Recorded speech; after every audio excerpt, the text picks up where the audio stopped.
สองสามเจริญสุขสวัสดีพระโยคาวจรเจ้าทั้งหลายบัดนี้ก็ได้เวลาแล้วที่เราท่านทั้งหลายจะได้มาสร้างความเพียรในช่วงภาคเช้าของวันที่เท่าไหร่วะเนี่ยฮะ28หรือเปล่า28นะ28 พฤศจิกายน 2568ภายใต้อากาศ14 องศาอากาศ14 องศาแต่ความรู้สึกเหมือนกับแม่1-2 องศาเลยเนาะเจออะไรก็เย็นไปหมดเลยนะเจออะไรก็เย็นไปหมดเลยความรู้สึกก็เลยเหมือนมันหนาวมากนะแต่องศา14 องศานะครับแต่ว่าความรู้สึกทีนี้ความรู้สึกของคนเราเนี่ยมันก็แตกต่างกัน14 องศาเหมือนกันแต่ว่าความรู้สึกของความหนาวเนี่ยบางทีก็กำลังพอดีเลย14 องศาเนี่ยประมาณนี้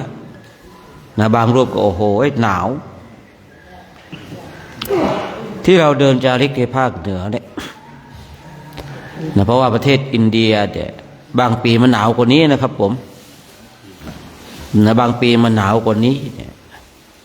คราวนี้เราจะได้ปรับในธาตุในขันธ์ของเราในธาตุขันธ์ของเราต้องรู้จักการปรับนะที่ผมเคยคุยว่าร่างกายของเราเนี่ยมันมีความอัจฉริยะอยู่เนี่ยเรามาเดินมาจาริกกันจะได้ปรับธาตุขันธ์ของเราพร้อมที่จะร้อนเนี่ยพร้อมที่จะหนาวพร้อมที่อยากจะกลับวัดแต่ไม่กลับนะ พร้อมที่จะกลับแต่ไม่กลับใจสู้ไหมช้างร้อยม้าร้อยถ้าเธอได้ ด้วยการถอยกลับมันจะประเสริฐอะไรกับการก้าวไปข้างหน้าบาสถกสุทัตตะพระเจ้าเรียกท่านนาถบิณฑิกาเศรษฐีนะท่านนาถนี่ดีใจได้ยินคำว่าพระเจ้านี่ปิติเกิดขึ้นเลยนะอยากจะให้สว่างก็ไม่สว่างสักทีเลยนะก็ว่าแสงสว่างแห่งเทวดาปรากฏขึ้นทำให้ท่านอนาถบิณฑิกาเศรษฐีหรือว่าสุทัตตะมีความเข้าใจว่าสว่างแล้วไปแล้วเข้าเฝ้าพระพุทธเจ้าดีกว่าพอเอาไปพอเดินไปอ้าวมันยังไม่สว่างนี่จะถอยหลังกลับพระพุทธเจ้านะท่านเป่งวาจาสุทัตตะช้างร้อยม้าร้อยถ้าเธอได้ด้วยการถอยกลับยังไม่ประเสริฐ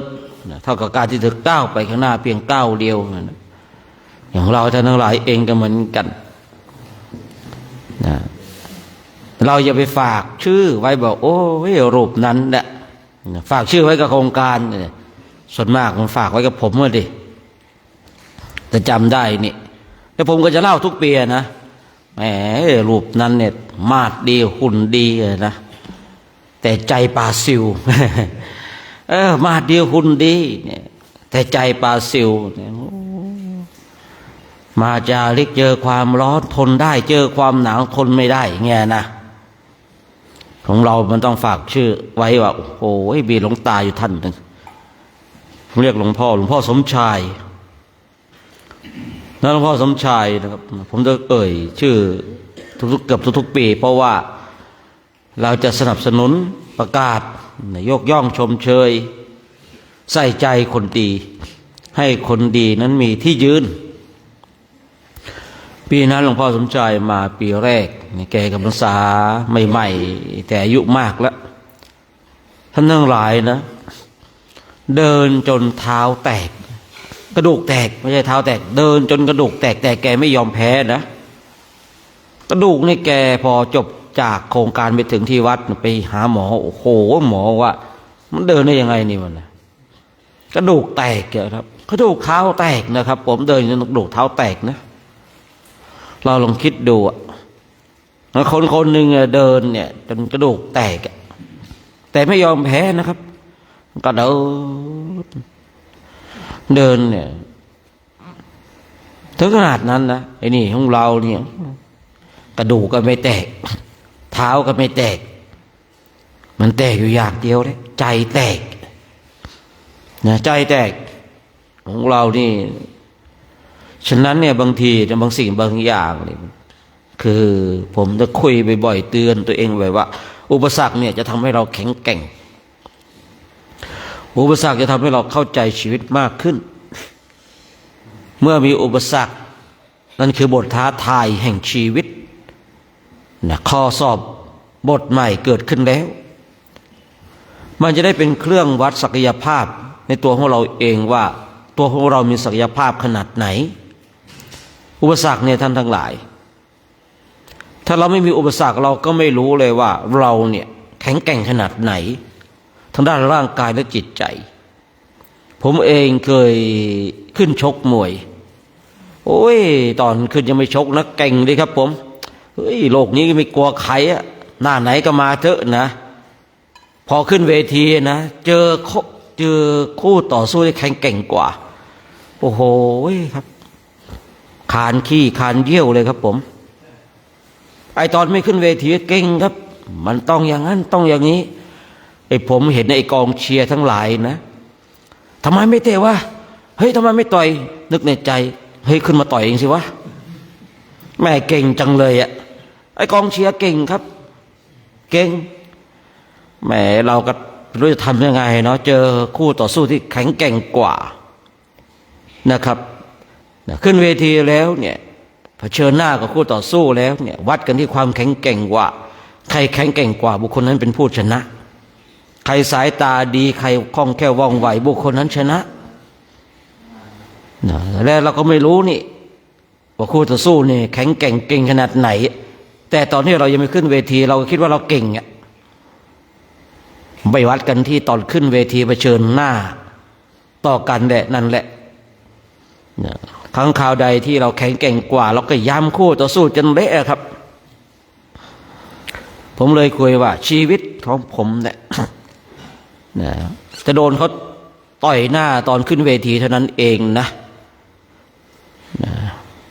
พอเทศตอนนั้นก็ไม่มีใครต่อยโดนนะครับนะแต่กลัวจะพลาดตอนเป็นพระนี่เลยนะฉะนั้นเราท่านทั้งหลายเนี่ยนะอุปสรรคทำให้เราแข็งแกร่งเราจะได้วัดได้เช็คว่าเรามีศักยภาพขนาดไหนนะกองเชียร์ยิ่งเรามีการไลฟ์แบบนี้นะโอ้โหกองเชียร์เยอะครับเป็นพระมันหนาวได้ยังไงพระกับคนไม่ใช่ควายเนาะพระกับคนเหมือนกันไม่ใช่ควายแหมหาว่าพระเป็นพระหนาวได้ยังไงพระก็หนาวแล้วเนาะพระก็มีจิตใจเนาะพระกับลูกชาวบ้านเขามาบวชก็หวังสร้างคุณงามความดีนะพระไม่ได้แบบโอ้ยบวชปุ๊บเป็นพระอรหันต์เลยพระก็เป็นลูกชาวบ้านตาสีตาสานั่นแหละมาบวชนะแต่ก็หวังการฝึกตนหวังอยากจะเป็นคนดีไอตอนเป็นฆราวาสเนี่ยเคยผิดพลาดชีวิตมาแล้วเคยทำโน่นทำนี่ทำสิ่งที่ไม่ดีทำให้พ่อแม่เศร้าโศกเสียใจเคยลักเล็กขโมยน้อยเคยกินเหล้าเมายาเคยผิดพลาดตอนเป็นฆราวาสในตอนบวชเราก็มาฝึกตนเนี่ยเจอความหนาวเราก็ขอสักหน่อยเถอะขอใส่หมวกใส่เสื้อเนี่ยเอากองเชียร์ไม่ได้เป็นพระเนี่ยใส่หมวกไม่ได้เป็นพระเนี่ยใส่เสื้อไม่ได้แต่งตัวฆราวาสแบบนี้สึกมาเถอะก็ฉันอยากอยู่กับผมอาตมาอยากอยู่อาตมารู้ว่าถ้าอาตมาสึกไปอาตมาจะชั่วนะถ้าอยู่ยังเป็นพระเนี่ยไม่ได้สร้างความเดือดร้อนให้ใครอย่างน้อยๆแกสร้างความเดือดร้อนให้เจ้าวาดรูปเดียวแต่ถ้าอาตมาสึกไปเนี่ยมันสร้างความเดือดร้อนเนี่ยทั้งหมู่บ้านเนี่ยโอ้ทำไมท่านทั้งหลายผมเพิ่งเข้าใจนะว่าตอนที่เขาบวชทำไมเขาจัดงานกันนะร้องรำทำเพลงเขาดีใจเราบวชเขาดีใจเราบวชโอ้โหนะตัวอะไรไปบวชแล้วดีใจฉลองกันใหญ่เลยนะร้องรำทำเพลงตีเกาะเคาะบางที่ก็จ้างหมอลำมาแล้วแหมดีแล้วขอให้บวชนานๆนะกองเชียร์เก่งนะครับผมเองผมก็เลยเข้าใจว่าเพราะเราอยู่เมืองหนาวเราเข้าใจว่าคือถ้าเราหนาวเนี่ยมันเจริญสมณธรรมไม่ได้เราก็ต้องมีเครื่องปกปิดอย่างเราเนี่ยพระพุทธเจ้าพระองค์ทรงอนุญาตผ้าสังฆาติ2 ชั้นเพราะอะไรนะเพราะว่าอากาศหนาวนะอากาศหนาวนี่ในยุคของเราเนี่ยเขาก็มีการปรับปรุงเปลี่ยนไปตามกาลเวลาพระทิเบตเซาหลินเนี่ยทางจีนเนี่ยเซาหลินทางทิเบตเขาใส่เสื้อกันเพราะอะไรเพราะหนาวครับเพราะหนาวคนที่บอกว่าโอ้ยมันจะหนาวอะไรขนาดนั้นก็หนาวคุณจะนอนกอดลูกกอดเปียคุณจะหนาวได้อย่างไรล่ะคุณเปิดโซเชียลดูคุณเห็นพระทำวัดสวดมนต์ใส่หมวกคุณว่าโอ้ยไม่เหมาะสมแต่ตัวของคุณเนี่ยไปนอนกอดเมียอุ่นคือคนเราเนี่ยถูกต้องเข้าใจอยู่ว่าต้องการให้คนอื่นเนี่ยดีแต่อย่าลืมว่าตนเองต้องดีด้วยการที่เรามีจิตปรารถนาที่จะให้คนอื่นดีเนี่ยมันดีแล้วถูกต้องแล้วแต่เราเนี่ยต้องดีด้วยไม่ใช่โอ้โหแม่นอนกอดลูกกอดเมียอยู่มันวิพากษ์วิจารณ์ไม่ถูกต้องนะเป็นพระเนี่ยมันใส่เสื้อทำไงใส่หมวกได้ยังไงตนเองนอนกอดลูกกอดเมียกอดผัวอย่างเงี้ยนะแต่ถ้าว่าแม่ว่าผมทดสอบมาแล้วนะผมเนี่ยถึงแม้ว่าผมจะอยู่กับลูกกับเมียกับผัวแต่อากาศหนาวลุกมานั่งสมาธิอยู่นะเสื้อกันหนาวเนี่ยไม่ต้องใส่ก็ได้มีเสื้อตัวเดียวก็พอแล้วเสื้อปกปิดร่างกายแค่นี้ก็พอแล้วเนี่ย ถ้าอย่างนี้เราน่าเชื่อใช่หรือเปล่าว่ายังมีคนเขาทำได้นี่พระมาจากภาคใต้หนาวนะหนาวโอ้ยไม่หนาวหรอกครับผมทนได้ครับผมทนได้หนาวไม่หนาวครับหนาวนะอากาศหนาวผมไม่กลัวครับผมชอบอากาศหนาวครับนึกเราเตือนคุณแล้วพออีกวันครับมีเสื้อไหมครับโอ้โหหนาวมากเลยครับทนไม่ไหวครับผมไม่เคยเจออากาศหนาวแบบนี้มาก่อนเนี่ยคือคนเขาไม่เคยเจอเขาไม่รู้หรอกว่าเป็นอย่างไรเนี่ยครับกองเชียร์เลยเก่งไงครับผมเนี่ยกองเชียร์เก่งและกองเชียร์เขาไม่รู้หรอกว่าการที่เราเป็นอยู่การที่เราเดินการที่เรามานอนกันแบบเนี้ยเป็นอย่างไรนะเวลาเราเจ็บไข้ได้ป่วยใครก็ไม่มาเจ็บไข้ได้ป่วยกับเราผมเองเลยเข้าใจตรงจุดนี้แต่ก็บางอย่างก็คือเข้าใจอย่างออกบิณฑบาตนี่มาใส่หมวกอย่างเงี้ยอันนี้ต้องเราก็มันไม่เหมาะแล้วเนาะไม่เหมาะละบิณฑบาตเราใส่เสื้ออย่างเงี้ยใส่เสื้อมันก็อยู่นะเพราะว่าเราห่มคลุมไงห่มคลุมมันก็โอเคอยู่อย่างเงี้ยแต่พอเราอยู่วัดอย่างเนี้ยเนี่ยยิ่งเราเดินไปตรงเนี้ยเดี๋ยวเขาว่าอากาศมันจะต่ำลงจนถึง10 องศา11 องศาก็ว่างั้นนะเพราะว่าก่อนเข้าไปตรงนี้เดี๋ยวมันก็คงจะหนาวขึ้นอีกนิดนึงเราก็ต่อสู้ต่อไปภาคเพียรต่อไปอุปสรรคจะทำให้เราแข็งแกร่งอุปสรรคจะทำให้เราเข้าใจชีวิตมากขึ้นชีวิตที่มีอุปสรรคจะทำให้เรารู้ว่าศักยภาพตัวของเรามีขนาดไหนเราเคยวิพากษ์วิจารณ์ว่ามันจะไปยากอะไรนี่พระเดินทุดงค์เนี่ยครับว่านะทุดงค์ในคำหมายของญาติโยมนะแต่พอมาเดินจริงๆนะโอ้โหมันไม่ใช่อย่างที่ตัวเองคิดอย่างเดียวนี่มันเจออะไรหลายๆอย่างยิ่งมาเข้าร่วมในโครงการแบบนี้ได้ความพร้อมเพรียงอปริหาริยธรรมเนี่ยเราศึกษามาดีแล้วนี่ประชุมพร้อมกันประชุมเลิกประชุมก็เลิกพร้อมเพรียงกันผมชอบใจมากเลยเนาะพระเจ้าวางหลักไว้ดีว่าเรามีการประชุมพร้อมเพรียงกันประชุมเวลาเลิกประชุมก็เราก็เลิกพร้อมกันร่วมกันทำกิจเนี่ยที่ดีแต่ไม่บัญญัติในสิ่งที่เขาบัญญัติไว้ดีแล้วเคารพผู้ใหญ่เนี่ยไม่รังแกสตรีเนี่ยชาววัดชีรักษาอปริหาริยธรรม7 ประการไว้เนี่ยแต่ชาววัดชีนั้นเจ้าฤทธิ์ชวีก็แตกเสียงเมืองด้วยวสการพราหมณ์วสการพราหมณ์เนี่ยถ้าว่าชาวมคธ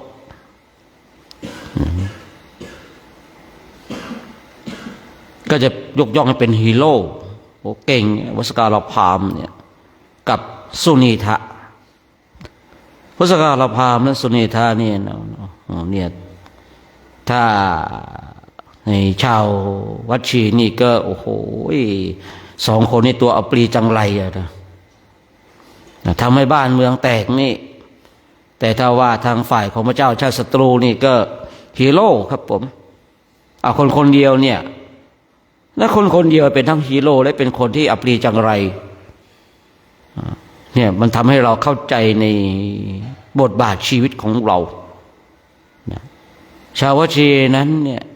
รักษาอปริหาริยธรรม7 ประการไว้เคารพฝึกปรือฝึกปรืออย่างเป็นประจำนอนเนี่ยหมอนไม้นอนในหมอนไม้ตื่นขึ้นมาก็ฝึกแล้ว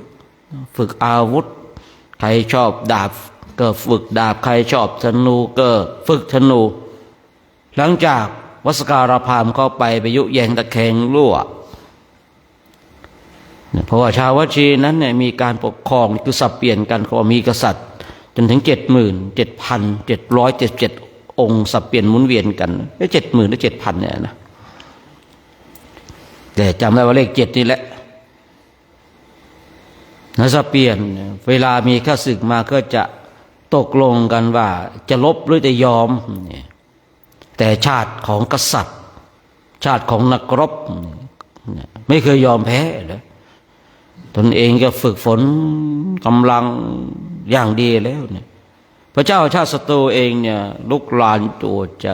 เอาเมืองวัชชีเนี่ยมาเป็นบริวารเองก็ทำไม่ได้ครับพระเจ้าชาติศัตรูนี่เกรงนะครับ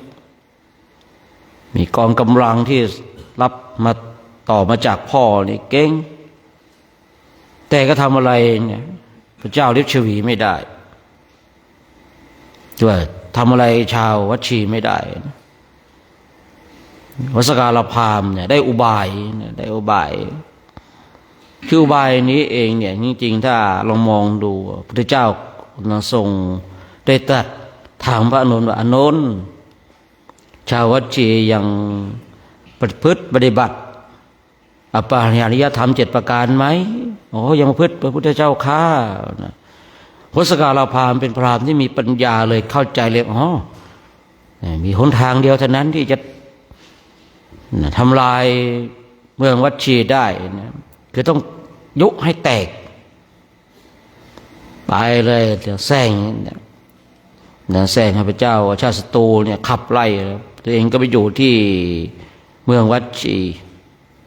ถ้าไปอยู่แล้วก็แบบคือพวกเจ้าฤทธิ์ชวีเนี่ย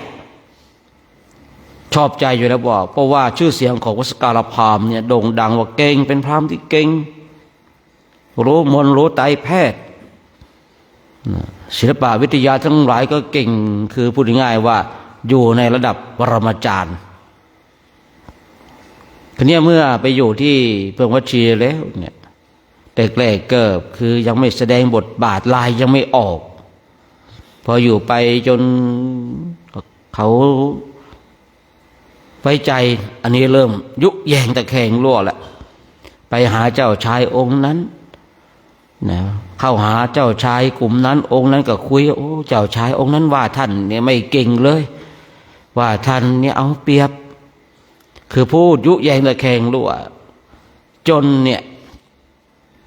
เจ้ารับชีวิตทั้งหลายแตกความสามัคคีเห็นแต่ความสามัคคีแล้วก่อนหน้านั้นเคยนอนหมอนไม้ก่อนหน้านั้นเคยลุกซ้อมสัตราวุธแต่เมื่อวสการพราหมณ์เข้าไปแล้วก็ไม่เอาแล้ว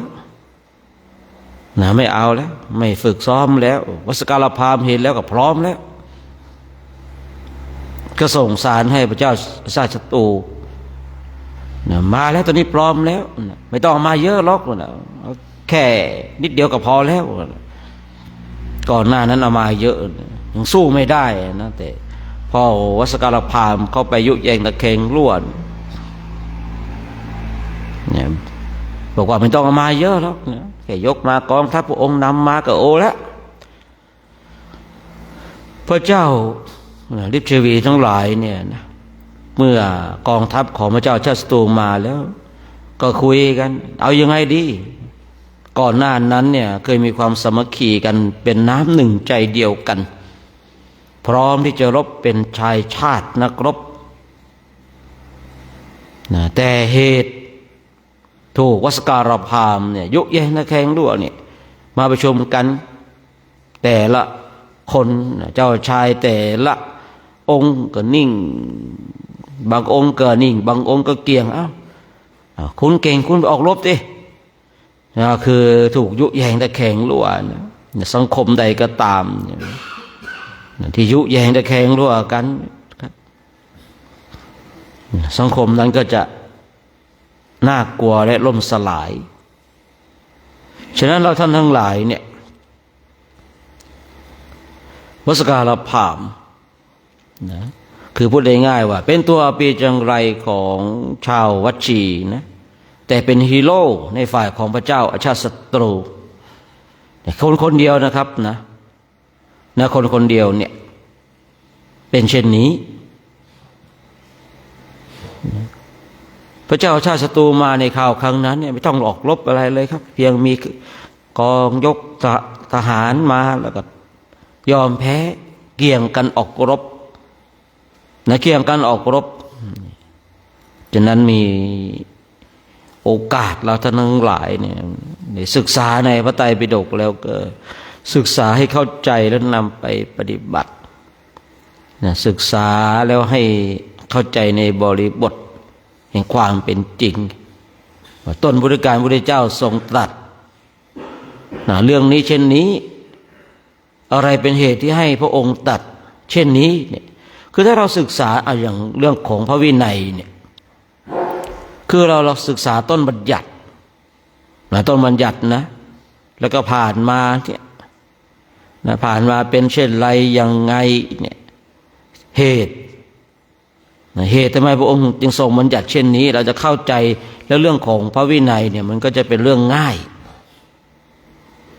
นะเราจะไปยกแบบ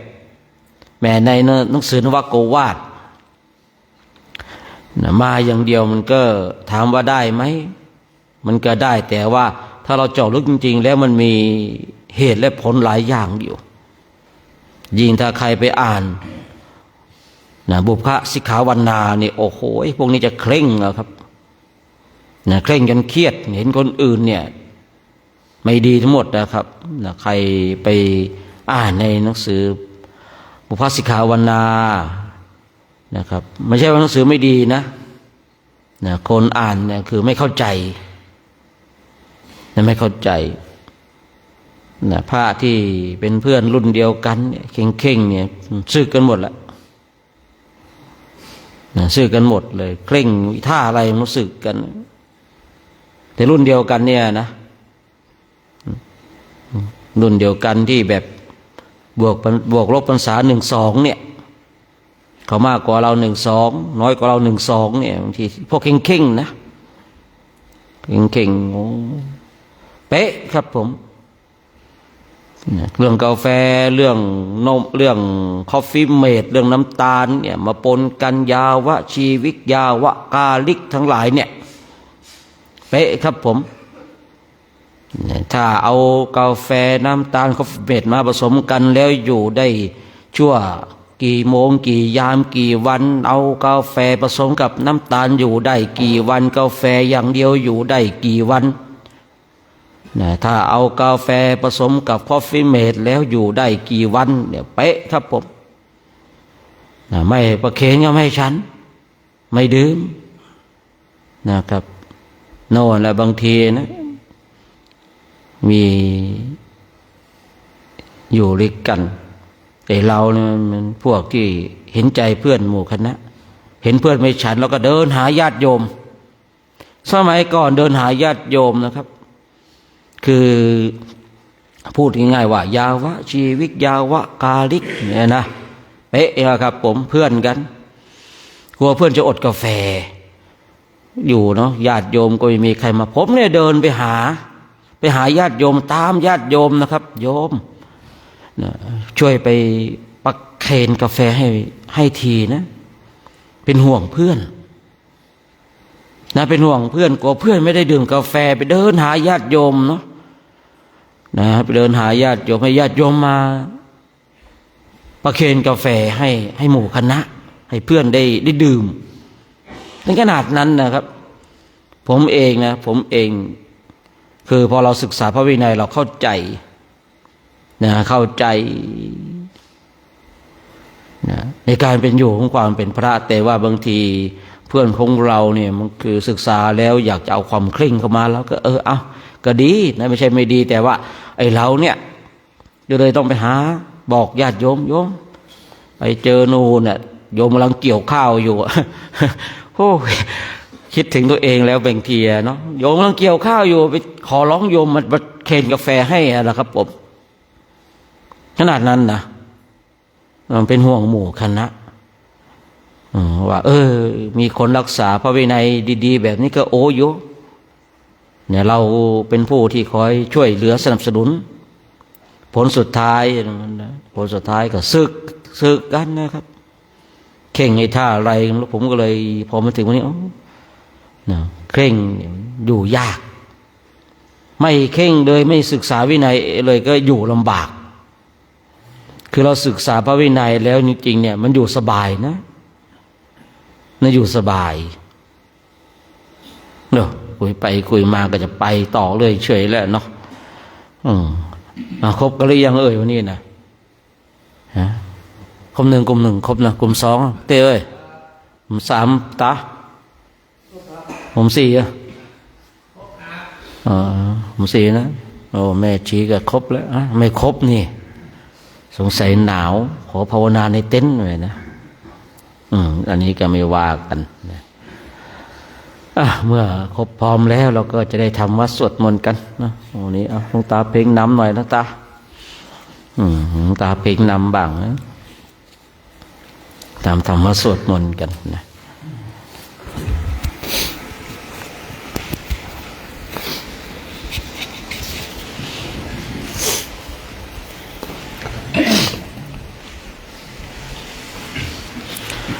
ถอดหมวกสักแป๊บหนึ่งนะตอนกราบนะเดี๋ยวกราบพระนะไม่ใส่หมวกกันเดี๋ยวหัวจะลานมันกับผมเนี่ย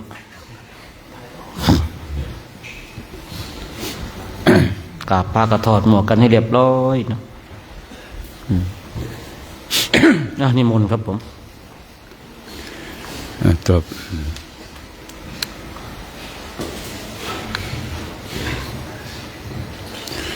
ต่อไปขออนุญาตพระภิกษุสงฆ์ทุกรูปนะครับเป็นผู้นำ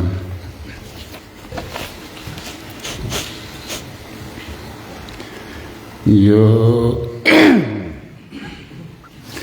ยโสภะคะวะอะระหังสัมมาสัมพุทโธสวากขาโตเยนะภะคะวะตาธัมโมสุปฏิปันโนยัสสะภะคะวะโตสาวกสังโฆธัมมังยังภะคะวันตังสัทธัมมังสัสสังฆังอิเมหิสกาเลหิยะถาระหังอาโรปิเตหิอภิปูชยามะสาธุโนปันเตภะคะวะสุกิระปรินิพพุตโตปิปัจฉิมาชนะตานุกัมปมานะสังอิเมสกาเลทุกขตาปัญญาการะภูเตปฏิคันนาตุอัมมากังจิคารตังหิตายะสุขายะอะระหังสัมมาสัมพุทโธภะคะวะพุทธังภะคะวันตังอภิวาเทมิกะสวากขาโตภะคะวะตาธัมโมธัมมังนามัสสามิสุปฏิปันโนภะคะวะโตสาวกสังโฆสังฆังนามามิหันธัมมยังพุทธัสสะภะคะวะโตบุพพาคานะมะการังกะโรมะเสนะโมตัสสะภะคะวะโตอะระหะโตสัมมาสัมพุทธัสสะนะโมตัสสะภะคะวะโตอะระหะโตสัมมาสัมพุทธัสสะนะโมตัสสะภะคะวะโตอะระหะโตสัมมาสัมพุทธัสสะอันธัมมยังพุทธาภิตุติงกโรมะเสปะโตอะระหังสัมมาสัมพุทโธวิชาจารณะสัมปันโนสุขโตโลกวิทูอนุตตรป ปุริสธรรมสารติสัทธาเทวมนุษย์สานังพุทโธภควาโยอิมังโลกังสเทวกังสัมมาลกังสัพพมกังสัสสะมณพัมมณิงปัจจังสเทวมนุษย์สังสยังอภิญญาสัจจิกัตตวาภเวเทสิโยธัมมังเทเสสิอาทิกัลยานังมัจเจกัลยานังปริโยสานกัลยานังสัทธังสัพยัญชนะเกวรปริปุณังปริสุทธังพัมมจริยังปกาเสสิตัมมหังภะคะวันตังอภิปูชยามิตัมหังภะคะวันตังศิรสานามามิ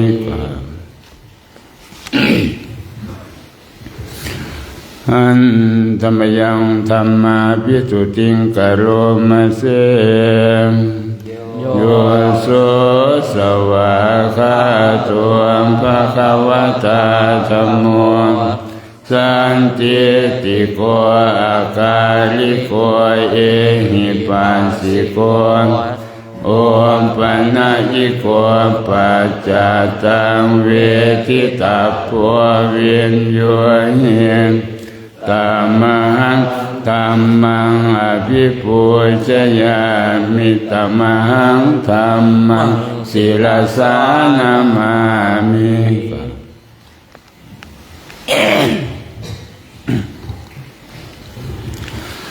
หันธรรมยังสังฆาภิสุติงกโรมะเสโย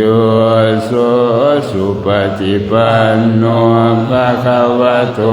สาวกสังโฆอุชุปฏิปันโนภะคะวะโตสาวกสังโฆยายาปฏิปันโนภะคะวะโตสาวกสังโฆสามีจิปฏิปันโนภะคะวะโตสาวกสังโฆญาติทังจัตตาริปุริสายุคานิอัตถปุริสปุคคลาเอสะภะคะวะโตสาวกสังโฆอาหุเนยโยปาหุเนยโยทักขิเนยโยอัญชลีกาลนิโยอนุตตรังปุญญาเขตังโลกัสสังตัมหังสังฆังอภิปูชยามิตัมหังสังฆังศิรสานามามิ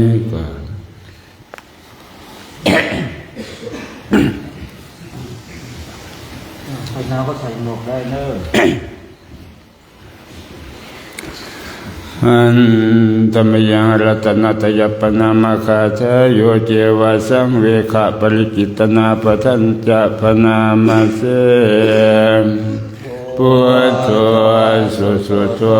กรุณามหันนะโหโย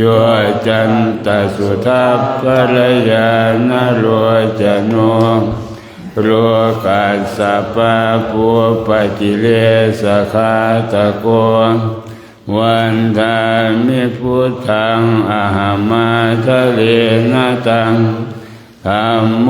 ปฏิปวิยัตสัสสะตุโนโยมาคปะกามะตะเพทะพินนะโกโรกุตตะโรโยจัตตาตถิปโนวันทามิธัมมังอะหัมมาทะเลนะตังสังโฆสุเขตาปยาติเขตาสัญญิโตโยทิตาสันโตสุขตานุโพธโก โรรัปปหิโนอริโยสุเม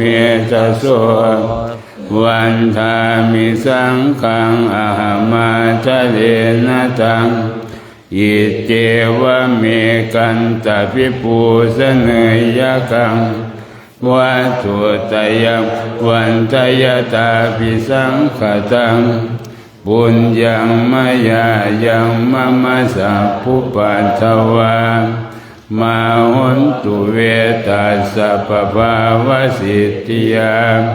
อิทธาตถาคตัวโลเจอุปันโนอะระหังสัมมาสัมพุทโธธัมโมจะเทสิโตนิยตนิโกอุปสัมมิโกปรินิพพานิโกสัมโพธคามิสุขตัปปเวทิโตมายันตังธัมมังสุตวะเอวังชนะมังชาติปิทุกขาชราปิทุกขามรณะปิทุกขังโสกปริเทวทุกขโทมนัสสุปายาสาปิทุกขา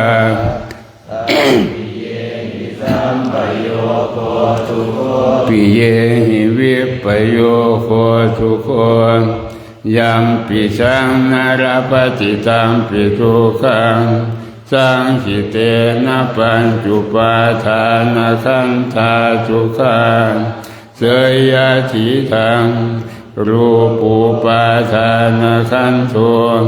เวทนุปาทานะขันโทสัญญูปาทานะขันโทสังขารูปาทานะขันโทวิญญาณุปาทานะขันโทเยสังปริญญายังทารมาโนโสภะคะวาเอวังพหุลังสาวะเจวิเนติเอวังภาคาจะปนัสสะภะคะวะโตสาวะเจสุอนุสาสนีพหุลาภวัตติรูปังอนิจจังเวทนานิจจังสัญญานิจจังสังขารา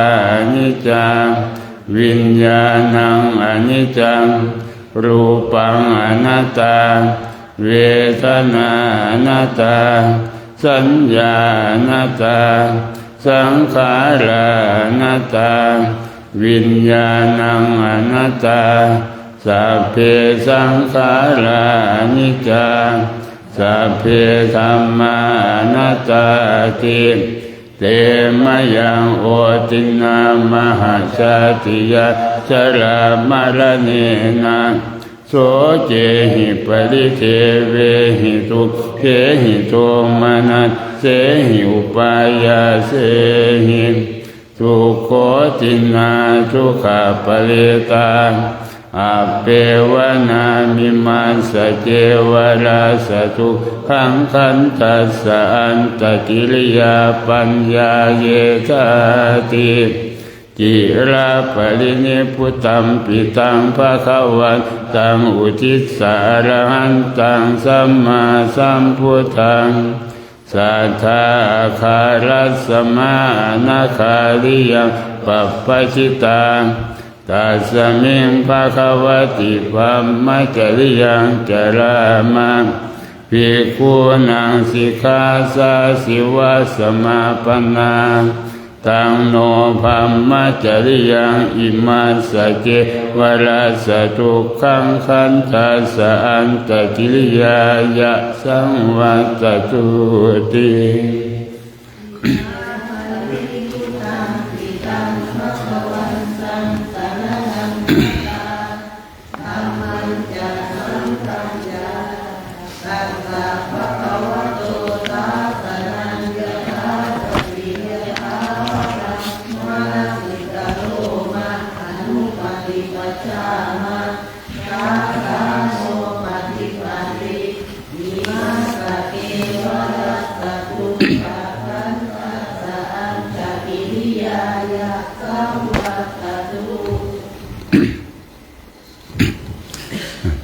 ต่อไปเป็น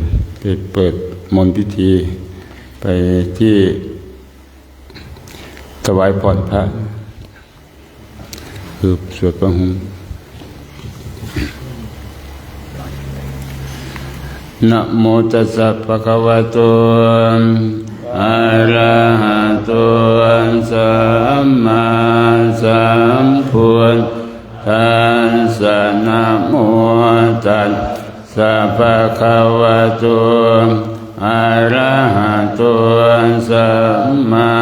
สัมพุทธัสสะนะโมตัส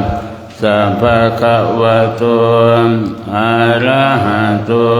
สัมมาสัมพุทธัสสะนะโมตัสสะภะคะวะโตอะระหะโตสัมมา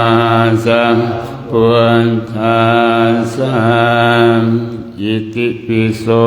ภะคะวะอะระหังมาสัมพุทโธวิชาจารณะสัมปันโนสุขโตโลกวิทู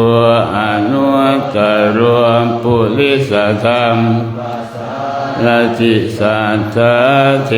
วมนุษย์สานังพุทโธภะคะวะติสวะคาโตภะคะวะตาธัมโมสันติติโกอาการิโกเอหิปัสสิโกโอปัญญิโกปัจจตังเว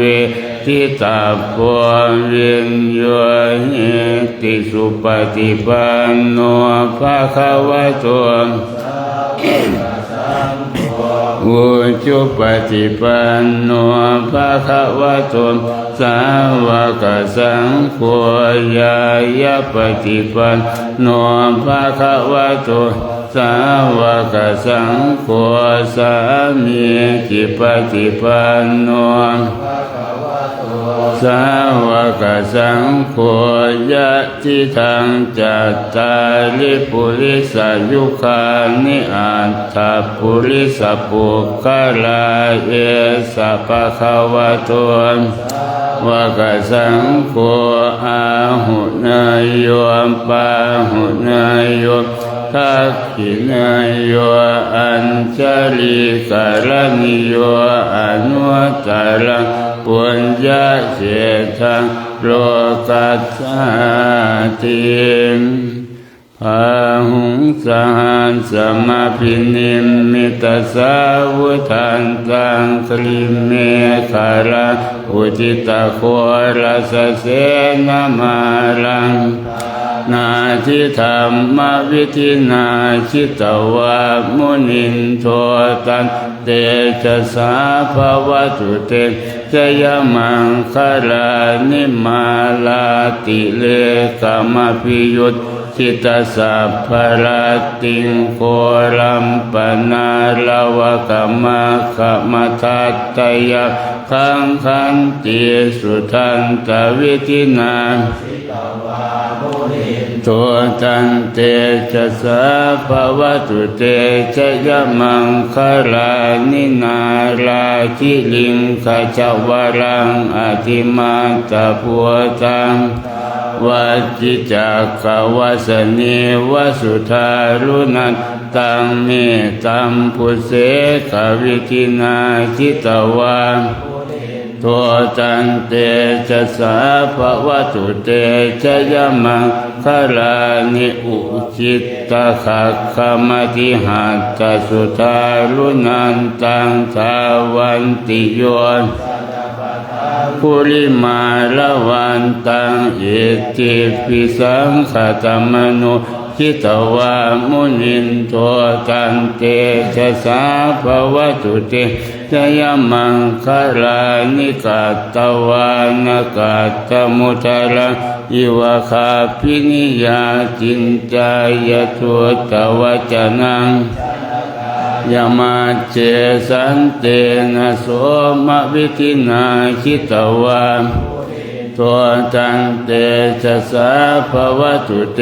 ชยมังคลานิสัจจังวิหายมติสัจจกวาทะเจตุงวาตาพิโลปิตมนังอธิอันตภูตังปัญญาปฏิปัจจลิโตมุนินโทตันเตชะสาภวตุเตชยมังคลานินันโทปนันทปุจจคังวิพุตตังมหิติงปุตเตนะเถระปุจจเคนะธัมมะปยันโตอิทุปเทสวิตินาตัวตันเตชะสาภวตุเตชยมังคลานิทุกขาหาทิติปุจจเคนะสุทัตตาทังพัมมังวิสุทธิจุติมิทิปกาวิธานังญาณาคเถนะวิธินาทิตวามุนินโทตันเตชะสาภวตุเตชยมังคลานิเอตาปิปุตตะชยมังคลาตคาทายโยวาจโนทินาทิเนสลเต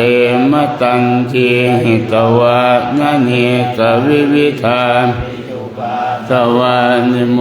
ขังสุขังอธิคมยนโรสัพพัญโยมหาการุณิโกนาโถหิตายะสัม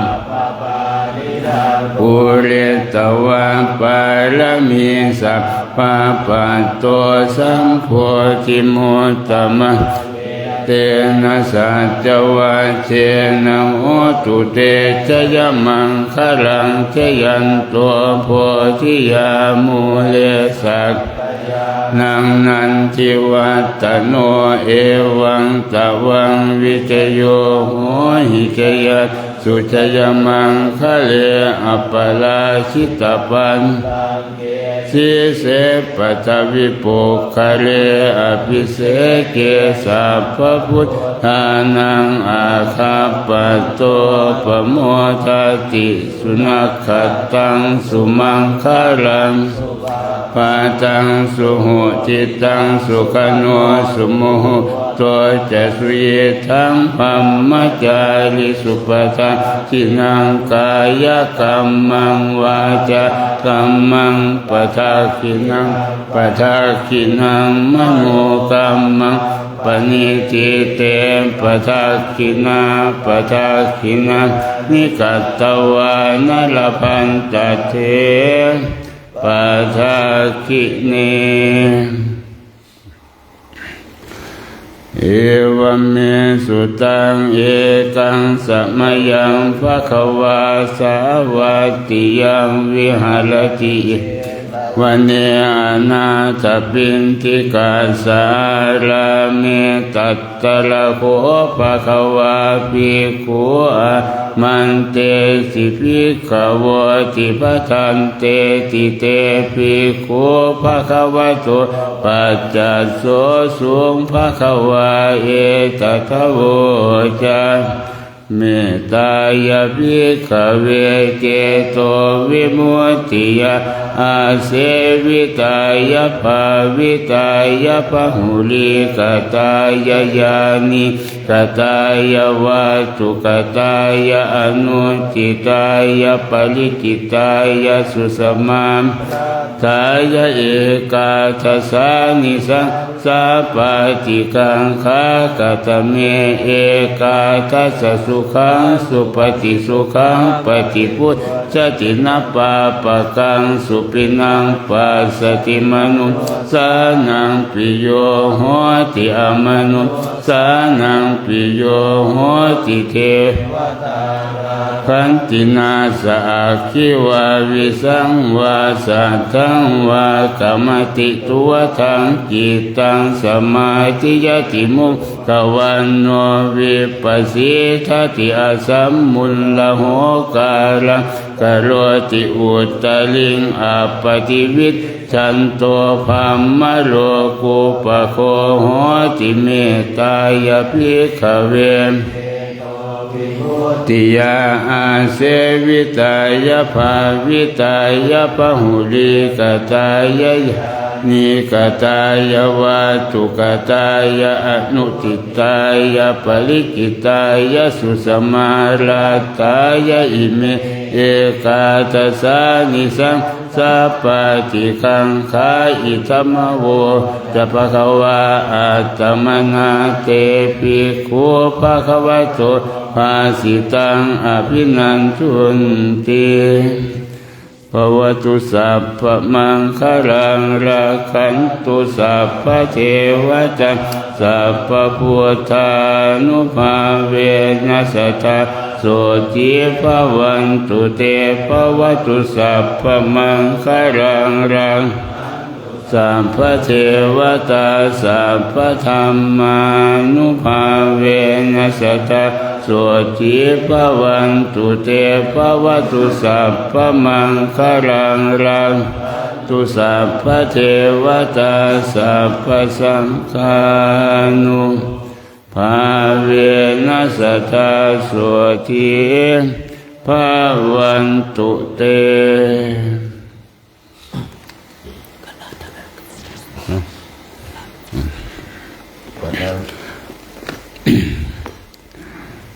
อันธรรมยังปฏิทานาคาทายโยปนามาเสยานเทวตาสันติวิหารวาสินีสุเปคะเลโพธิคะเลตหิงตหิงตาธรรมทานเนนะภวันตุปูชิตาโสติงกรณเตตวิหารมันทะเลเทระจะมัจจานวกาจะภิกขโวสารามิกาทานปฏิอุปาสกาภามาจะเทสานิคมาจิตสรา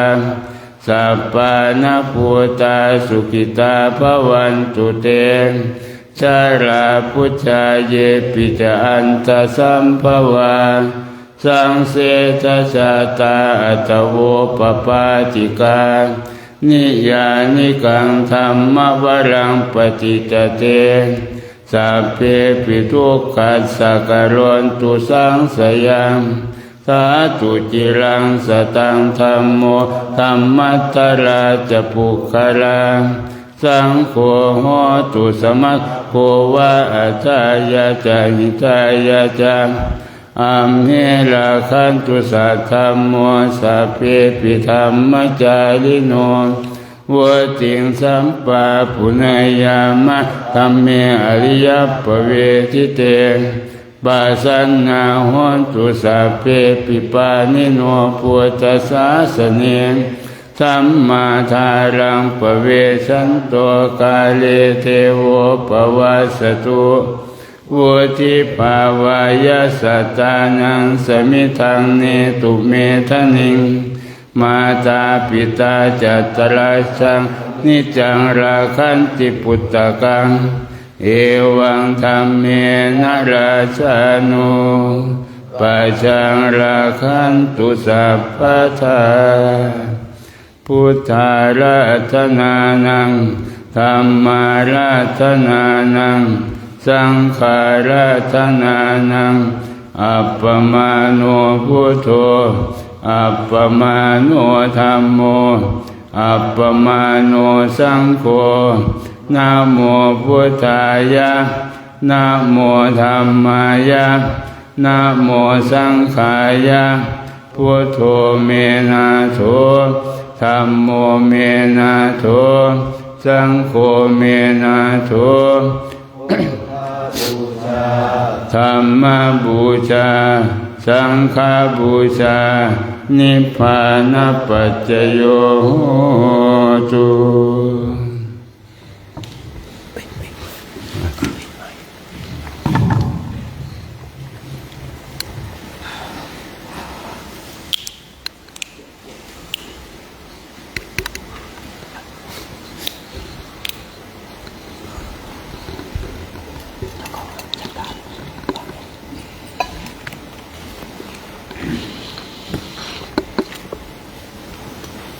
อ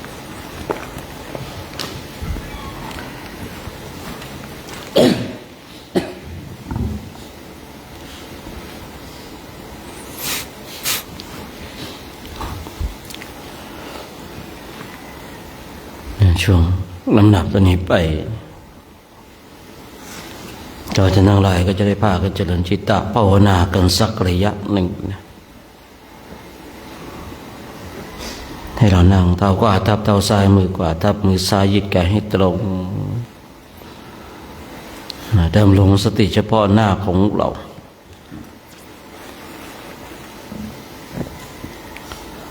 สติเฉพาะหน้าของเราณเวลานี้เป็นเช่นไรเรามาฝึกฝนอบรมมาบ่มนิสัยกันเรามีสติมากน้อยขนาดไหนเรามีสัมปชัญญะมากน้อยขนาดไหนจิตของเราล่องลอยไปกับสิ่งต่างๆอันนี้สติสัมปชัญญะมันอ่อนแต่ถ้าว่าเราเท่าทันอยู่กับอารมณ์ที่เป็นปัจจุบันธรรมอันนี้สติสัมปชัญญะก็ดีการฝึกฝนอบรมก็เป็นเช่นนี้นะเรามาดูที่จิตที่ใจของเราว่าจิตใจของเราเป็นเช่นไรถ้าเรานั่งดูจิตดูใจของเราเราจะเห็นความน่ากลัวของวัฏฏะจิตของเราเองก็น่ากลัวนะบางคราวมันก็ทำร้ายตัวของเราเองโดยการที่ทำให้เราหลงผิด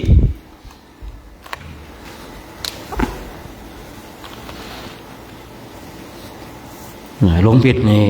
การทำสิ่งต่างๆที่ออกนอกโลกนอกทางถามว่ารู้ไหมว่าสิ่งนั้นไม่ดีรู้แต่ในกระดาษที่ทำเนี่ยมันหลงผิดไปเราก็คิดว่ามันดีอันนั้นแต่พอทำไปแล้วจึงรู้ว่ามันไม่ดี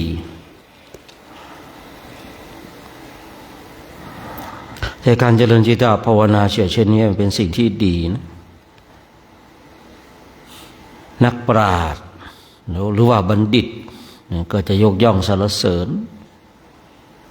แต่คนพาลจะไม่เห็นด้วยนักปราชญ์บัณฑิตนั้นจะยกย่องส่งเสริม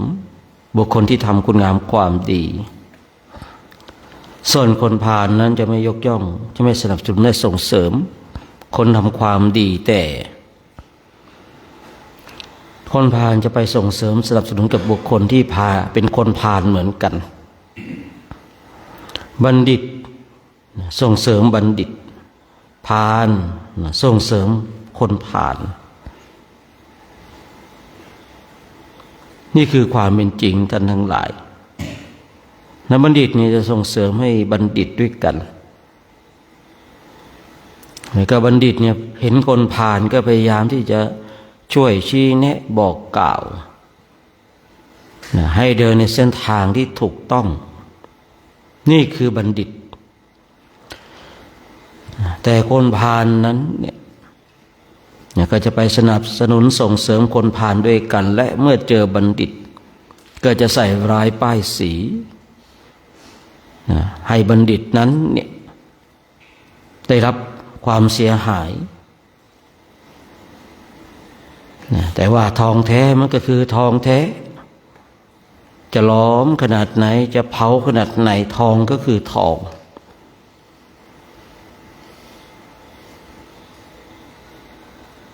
ของจริงเนี่ยไม่เคยกลัวแต่ของปลอมนั่นมันน่ากลัว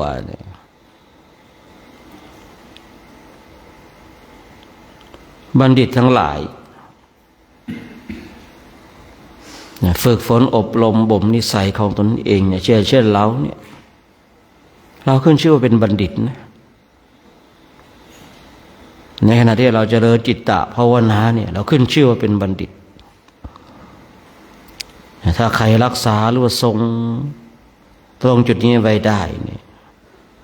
ความเป็นบัณฑิตก็ได้อยู่กับเราตลอดไปคือบัณฑิตในที่นี้ไม่เหมือนว่าบุคคลที่เรียนจบแล้วได้รับใบประกาศจะเป็นบัณฑิต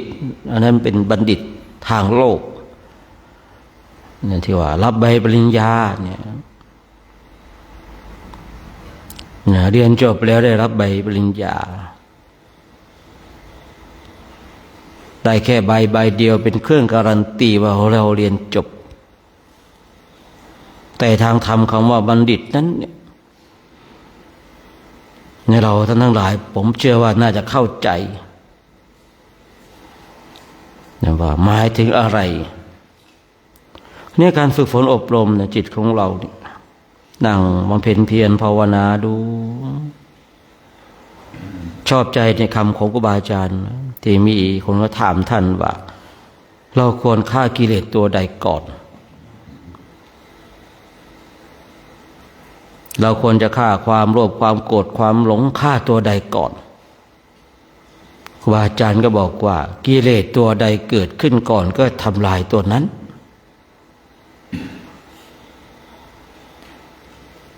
ถ้าเราจ้องที่จะไปทำลายกิเลสตัวใดตัวหนึ่งเนี่ยอย่างนี้เราจะพลาด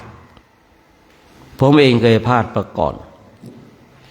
ผมเองเนี่ยมีโทสะเป็นเจ้าเรือนคือเนี่ยเราเห็นภัยรู้ว่าโทษของโทสะมันเป็นเช่นไรก็คอยจดจ่อจดจ้องเฝ้าระวังไม่ให้โทสะมันเกิดเนี่ยเราลืมไปว่าไอ้โลภะกับโมหะมันก็น่ากลัวเหมือนกันเนี่ยเราคอยกำราบนะเจ้าโทสะแต่โมหะกับโลภะนั้นมันตลบหลังที่หลังโดยที่เราไม่รู้ตัวนะวันหนึ่งได้ยินที่เขาส่งต่อกันมาเนี่ยเราควรทำลายกิเลสตัวใดก่อนนี่ครูบาอาจารย์บอกว่ากิเลสตัวใดเกิดก่อนก็ทำลายตัวนั้นอ๋อเข้าใจเลยพอเข้าใจแค่นี้เองเนี่ยเราหน้าที่ของเราคือการฝึกฝนอบรมเจริญธรรมกรรมฐานไปแค่นี้จิตของเราเนี่ยบางทีมันเสวยอารมณ์ณเวลานี้เราถูกความง่วงเหงาเหานอนก็ครอบงำเราก็ต้องมาจัดการกับความง่วงเหงาเหานอนนะเพราะว่ากิเลสตัวนี้มันเกิดขึ้นเนี่ยเราจะไปจัดการกิเลสที่ตัวที่ยังไม่เกิดนะกิเลสที่มันอยู่ในจิตตสันดานนอนเนื่องจิตตสันดานของเราเนี่ยกิเลสที่มันนอนเนื่องในจิตตสันดานของเรามันเป็นกิเลสที่ละเอียดฝังรากลึกติดมากับเราไม่รู้กี่ภพกี่ชาตินะถ้าจิตของเราไม่ละเอียดจริงเข้าไปทำลายมันไม่ได้เข้าไปจัดการมันไม่ได้เข้าไปสะสางมันไม่ได้นะส่วนกิเลสทั้งหลายที่มันเกิดขึ้นเฉพาะหน้าเนี่ยอันนี้จัดการง่ายกิเลสตัวใดตัวหนึ่งที่มันเกิดขึ้นเฉพาะหน้าของเราเนี่ยอันนี้จัดการง่ายท่านทั้งหลาย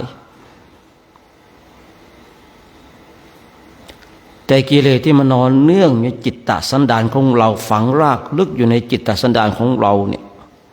อันเนี้ยแต่จิตของเราไม่ละเอียดจริงนะจัดการมันไม่ได้หรอกถ้าพูดว่ามันน่ากลัวไหมก็น่ากลัวนะแต่ไม่ใช่น่ากลัวจนทำอะไรไม่ได้ก็สามารถที่จะทำได้โดยการฝึกฝนอบรมเนี่ย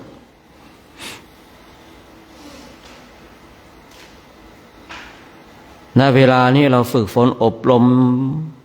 ในระดับนี้เท่านี้แต่เราก็ยังเป็นผู้ที่พ่ายแพ้ต่อกิเลสทั้งหลายกิเลสตัวหนึ่งตัวใดเกิดขึ้นเฉพาะหน้าเรายังเป็นผู้ที่พ่ายแพ้เราต้องเพิ่มกำลังในการปฏิบัติต้องเพิ่มกำลังนะอย่างสมมติว่าเราเดินจงกรม2 ชั่วโมงนั่งสมาธิ2 ชั่วโมงเนี่ยเวลาความโลภความโกรธความหลงเกิดขึ้นเฉพาะหน้าของเราหลงไว้กับความโลภความโกรธความหลงนั้นเนี่ยนั่นแสดงว่ากำลังการปฏิบัติของเรามันน้อยเราอย่าเอาเรื่องของเวลามาเป็นเครื่องการันตีนะเราต้องเอาเรื่องของการที่เราเนี่ยเท่าทันกับกิเลสทั้งหลายที่มันเกิดขึ้นกับเราเฉพาะหน้าว่ามันดับโดยเร็วพลันขนาดไหนถ้าเราเอาเรื่องระยะเวลาผ ผมนั่งสมาธิ2 ชั่วโมงเดินจงกรม2 ชั่วโมงบัลลังก์ละ2-3 ชั่วโมงเนี่ยแต่กิเลสทั้งหลายมันเกิดขึ้นเฉพาะหน้าก็หลงไหลไปกับกิเลส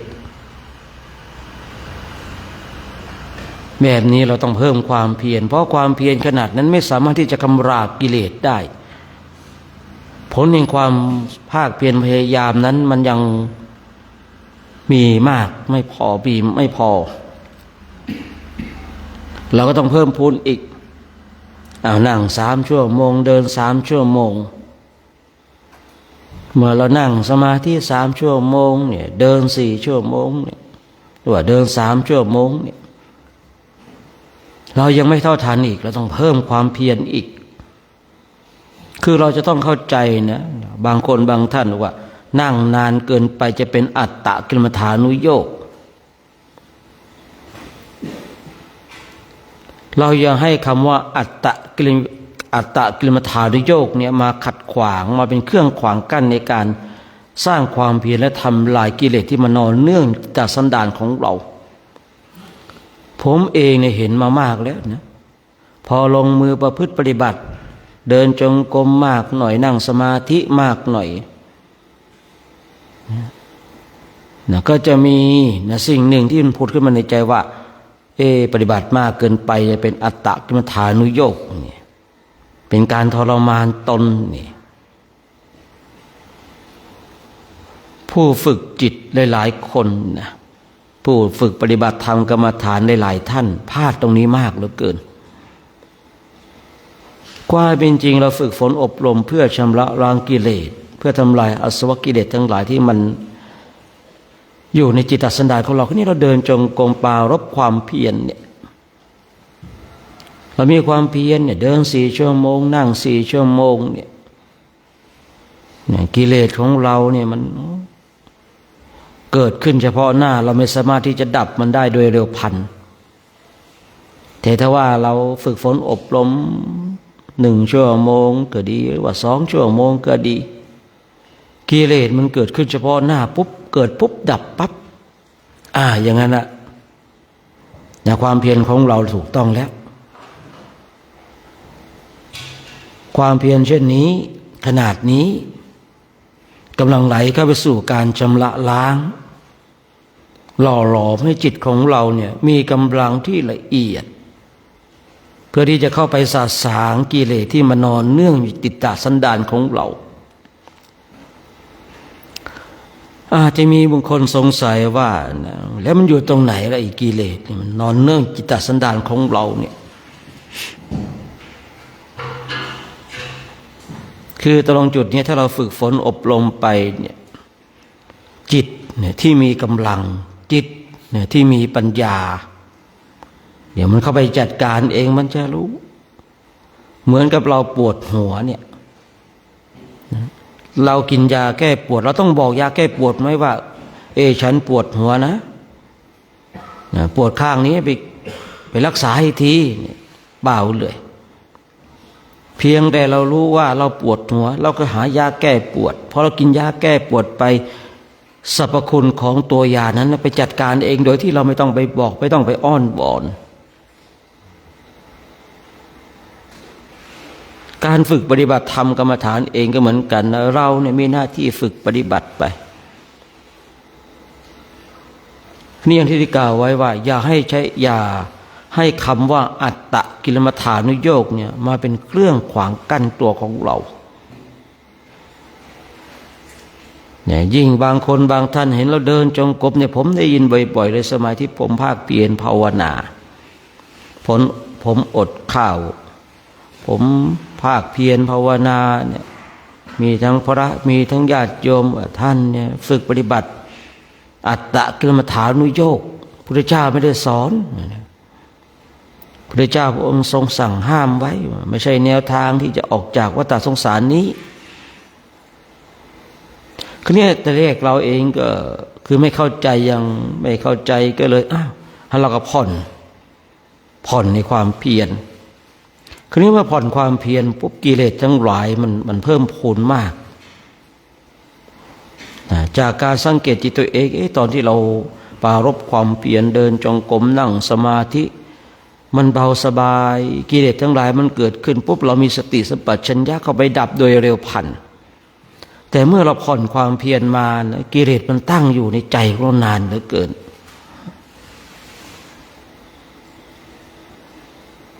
แบบนี้คำว่าอัตตกิลมัฏฐานุโยคของแต่ละคนเนี่ยมันแตกต่างกัน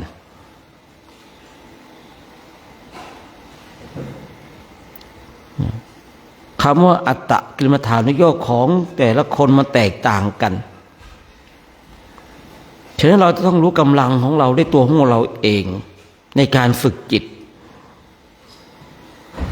คนอื่นมาเป็นประมาณไม่ได้แต่เอาคนอื่นมาเป็นแบบอย่างในการฝึกฝนอบรมได้อย่างที่เคยคุยไว้ในวันก่อนนู้นเราฝึกฝนอบรมกันขนาดเนี้ยเราเห็นจิตของเราเนี่ยมันเป็นเช่นไรถ้าว่ามันปล่อยให้กิเลสตั้งอยู่นานเราจะต้องเพิ่มความเพียรให้มากยิ่งกว่านี้แต่ว่าถ้าเราเห็นกิเลสเกิดขึ้นปุ๊บดับปั๊บเลยภายในเสี้ยววินาทีเนี่ยแบบเนี้ยมันเข้าสู่กระบวนการของการสะสางทำลายกิเลสทั้งหลายกิเลสที่เกิดขึ้นเฉพาะหน้าเราสามารถจัดการได้กิเลสที่นอนเนื่องอยู่ติดตาสันดานของเราก็มันก็เข้าสู่กระบวนการของการทำลาย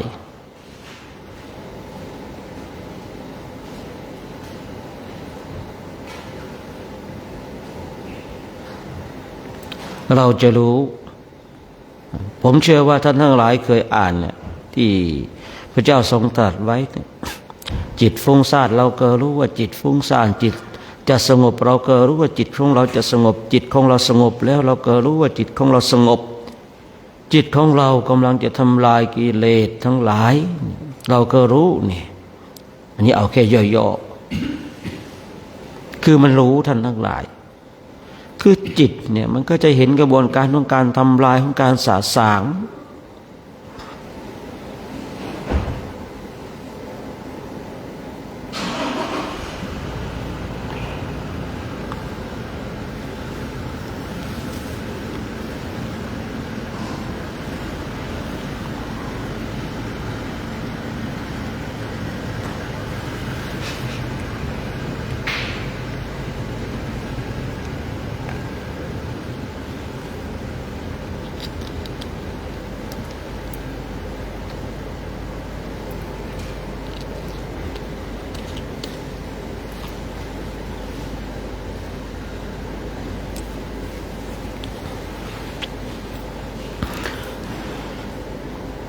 เพราะฉะนั้นในช่วงเช้าๆแบบนี้มาบำเพ็ญเพียรภาวนามานั่งดูจิตดูใจกิเลสตัวใดเกิดขึ้นก่อนแล้วก็จัดการถูกหรือว่าเราถูกความง่วงเหงาเฮานอนก็ครอบมันก็มาจัดการดูที่มันเป็นยังไงต้นตอต้นตอของกิเลสมันอยู่ตรงไหนหาต้นตอเจอแล้วก็ดับได้แม้แต่ความง่วงเหงาเฮานอนเองก็เหมือนกันมันเป็นเรื่องปกติเนาะเรื่องปกติแต่ว่าเราก็ต้องมาสะสางต้องมาเข้าใจให้ได้เนาะฉันเช้านี้เดี๋ยวจะยุติการใช้เสียงเพื่อเราท่านทั้งหลายได้บำเพ็ญเพียรภาวนากันให้มีสติมีสัมปชัญญะกันนะอย่าไปเผลอสติอย่าไปเผลอสัมปชัญญะจนกว่าจะได้เวลาในการแผ่เมตตาที่เรานั่งบำเพ็ญเพียรภาวนากันก่อนเนาะ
อ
ที่เป็นเพื่อนทุกข์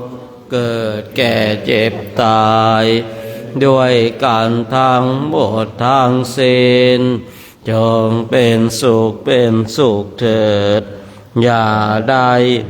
เว้นต่อกันและกันเลยอาปยาปัชชาโหนตุเป็นสุขเถิดอย่าได้บาดเบียนซึ่งกันและกันเลยอานิคาโหนตุจงเป็นสุขเถิดอย่าได้ความทุกข์กายทุกข์ใจเลยโสขิอัตตานังปาริหะรันตุจงมีแต่ความสุขกายสุขใจรักษาตน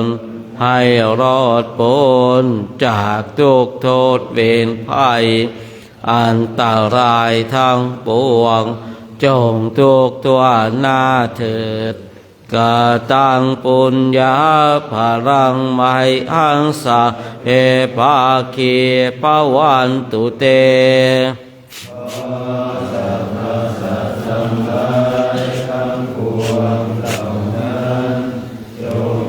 ผู้มีส่วนได้เสวยผลบุญที่ข้าพเจ้าทั้งหลายได้บำเพ็ญแล้วนี้เถิด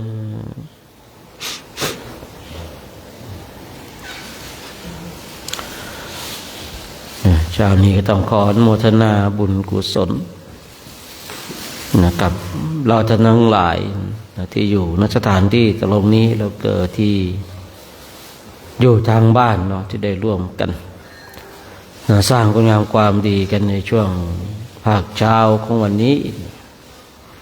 จึงในเช้านี้อากาศก็หนาวนิดนึงแต่ก็โชคดีที่เรายังมีศาลาเนาะไว้ป้องกันความหนาวถ้าเราทำวัดสวดมนต์กลางแจ้งนี่ก็ความรู้สึกเนี่ยมันก็จะหนาวยิ่งกว่านี้อีกแต่ถ้าเราไปอินเดียแล้วเนี่ยไม่ต้องถามถึงศาลาแบบนี้นะคือได้อยู่ในที่โล่งแจ้งเลยครับเมื่อเรานั่งภาวนาอยู่เนี่ยถ้าใครลุกเนี่ยครับกลับมาเนี่ยเปียกหมดแล้วครับที่นั่งของเรานะน้ำค้างแรงมากเลยนะครับผมน้ำค้างจะแรงมากเลยคือนั่งแล้วห้ามลุกลุกแล้วเปียกหมดนะครับเต็นนี่บางทีเนี่ยเปียกน้ำค้างนี่ไม่ดูก็ฝนนะครับผมที่ประเทศอินเดียนะฉะนั้นเราช่วงนี้ก็อยู่ในศาลานี่ก็ถือว่าโอเนาะบิศาลาแล้วก็เข้าศาลาไม่มีเราก็ไม่ต้องเข้าเนาะไม่มีก็ไม่ต้องเข้าเพราะว่าช่วงนี้ก็หนาวเราก็ต้องมีปัญญาหาเครื่องกันหนาวมาปกปิดเนาะมาบรรเทาความหนาวเพื่อให้เหมาะการเจริญสมณธรรมความร้อนความหนาวเขาก็เป็นเช่นนี้นะก็ปล่อยให้เขาเป็นไปตามธรรมชาติของเขาไม่ต้องคิดต่อสู้กับธรรมชาติและก็ไม่ต้องเอาความรู้ของตนเองว่าจะเอาชนะธรรมชาติคนที่เคยคิดเช่นนี้ก็ตายกันหมดแล้วนะ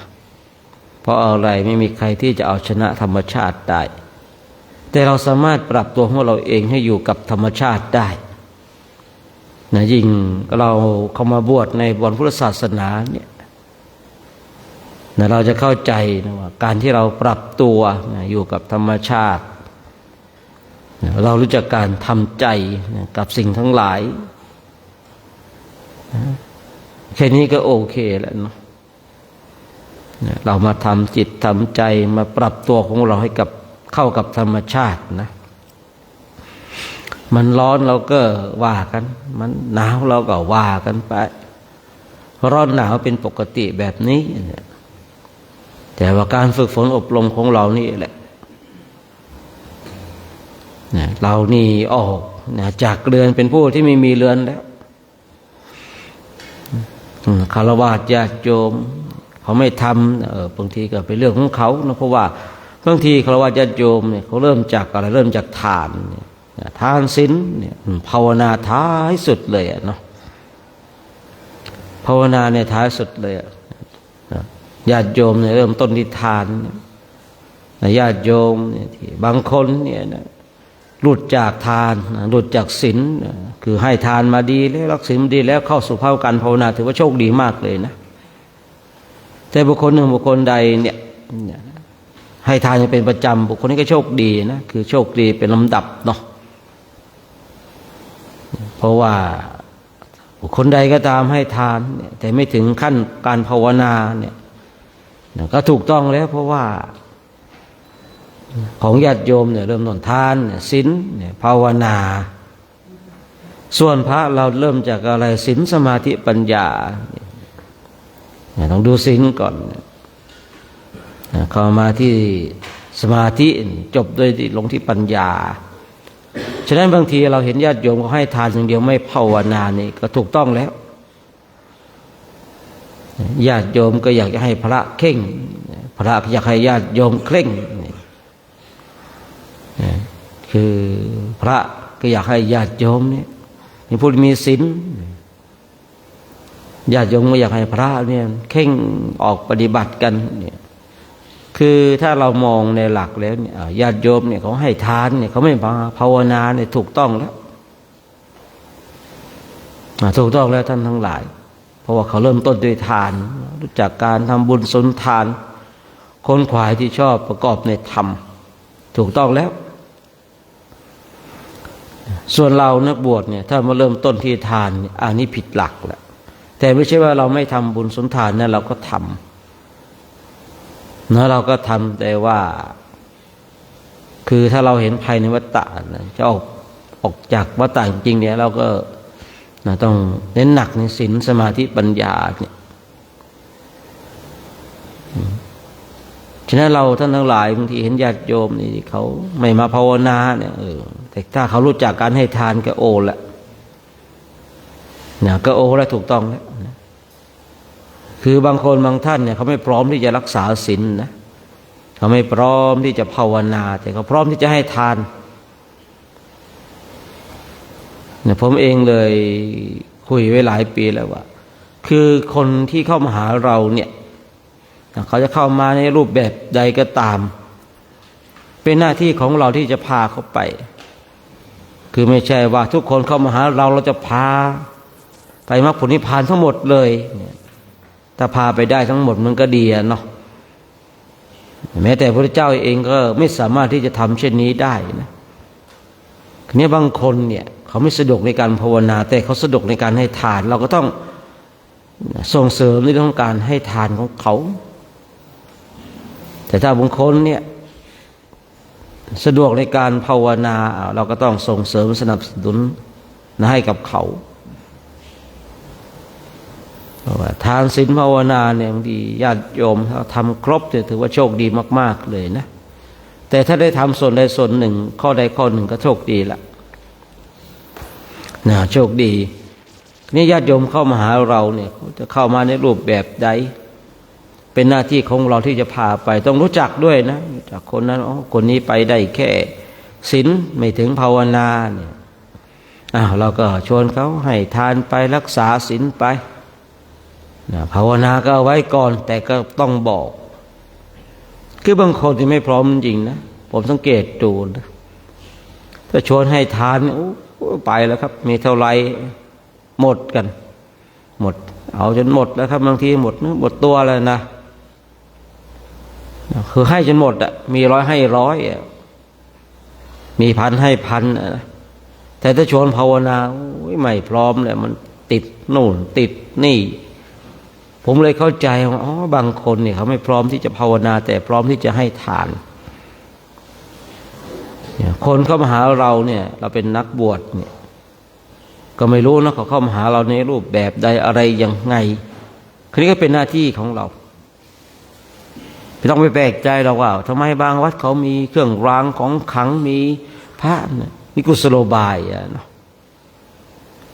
คือบางคนจะให้มานั่งภาวนาไม่เอาแล้วนะมีน้อยนักนะที่จะได้สนใจในเรื่องของการภาวนานะไม่แปลกใจหรอกว่าทำไมเนี่ยเกจิอาจารย์ที่ออกวัตถุมงคลเครื่องรางของขลังคนทั้งหลายยังแห่แหนไปแต่ชวนมาภาวนาเนี่ยมันแหมภาวนาแล้วมันจืดชืดเนาะมันนั่งไปก็เจ็บหลังเจ็บเอวปวดแข้งปวดขานี่นะปวดไปแล้วนั่งไปแล้วก็ทุกข์ทรมานใครๆก็ไม่อยากนั่งอะทีนะก็เป็นเช่นนั้นนะฉะนั้นใครเข้ามาหาเรานั่นหน้าที่ของเราเนี่ยที่จะชวนเข้าไปแต่ไม่ใช่สมัยก่อนผมนะใครเข้ามาหาเราจะไปมรรคผลนิพพานอย่างเดียวนะใครเลี้ยวไหลเนี่ยนะคือเลี้ยวไหลกัดดาหมดสมัยก่อนไม่เข้าใจนะใครแบบเลี้ยวไหลไม่ได้อยู่ในกรอบเนี่ยด่าหมดนะครับเพราะไม่เข้าใจแต่พอมาช่วงหลังเข้าใจคนนี้เขาชอบในการให้ทานก็ชักชวนเขาให้ทานไปไม่ต้องชวนเขามาภาวนานะชวนก็มีมาแต่ชวนให้ทานเนี่ยไปอยู่เนี่ยบางคนเราต้องส่งเสริมในเรื่องของการภาวนาให้กับเขาคือต้องรู้จักอริยสัยของคนเนี่ยถ้าเราไม่รู้จักอริยสัยของคนเนี่ยนะเราก็จะพลาดโอกาสนะตรงจุดนี้นะฉะนั้นเช้านี้ก็ต้องโมทนาแล้วก็ฝากไว้เนาะวันนี้เราก็ยังออกรับบิณฑบาตอยู่นะสัก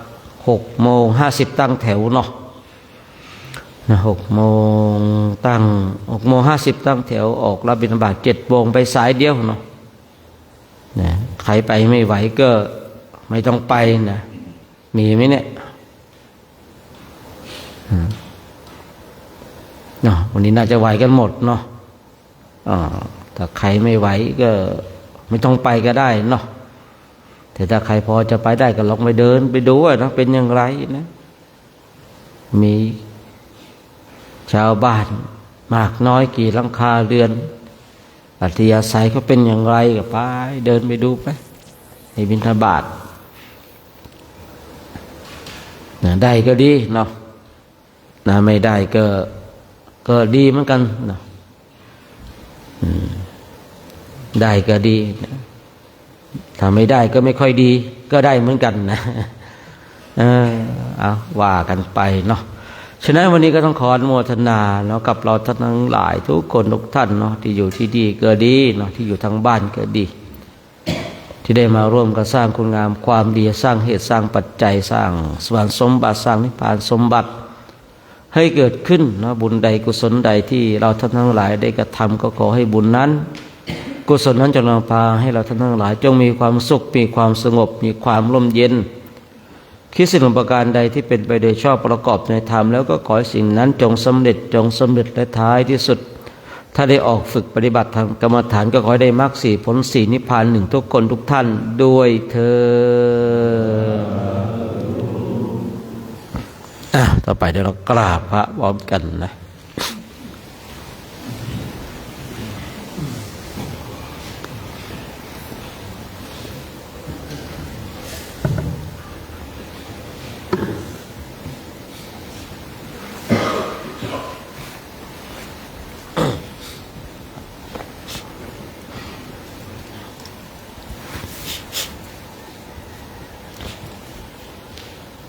อะระหัง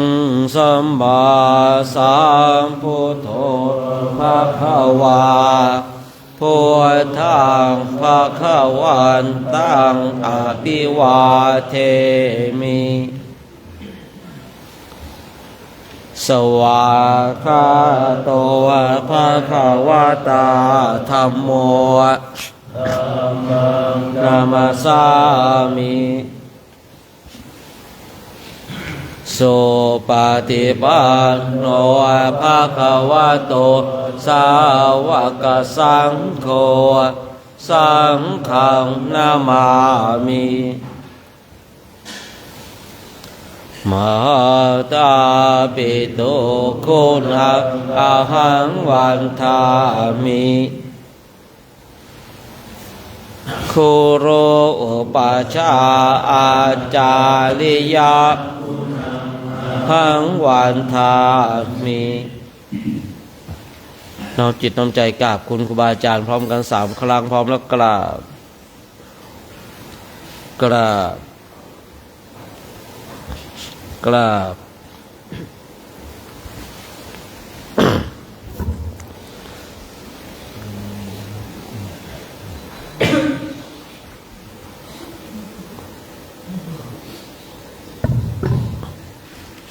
กราบพระอาจารย์พบใจพร้อมกันพร้อมแล้วกราบ สาธุนะ กราบกราบ สาธุนะสามเณรแม่ชีโยมพร้อมแล้วกราบกราบกราบกับก็นิมนต์เนาะนิมนต์นะครับผมไม่ว่าใครลากงอก